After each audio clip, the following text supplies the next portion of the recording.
Hello, Richard here from Eagle 6. We're just going to be testing this Tokyo 416. This is the normal D model, and this one has had some upgrades on it. So it's got the Prometheus Tightbore barrel, it's got the Prometheus gears and bearings, it's got the Prometheus gold bar kit, which goes into the stock to convert it over so that you can have your Dean's connector on the end there.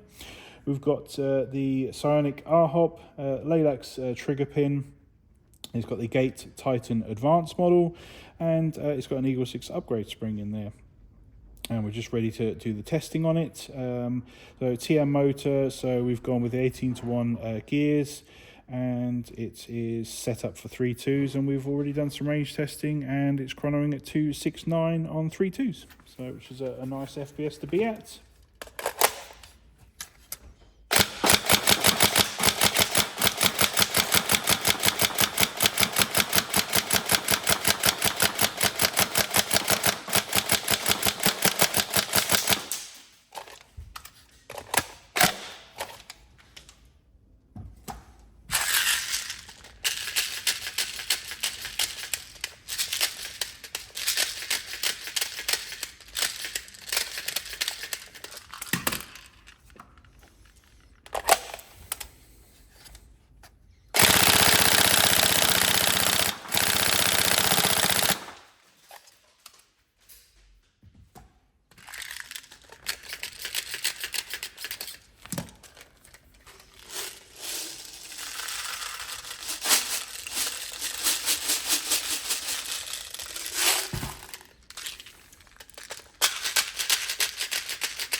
There we go, all tested, everything's working, and we hope you enjoy. Thank you.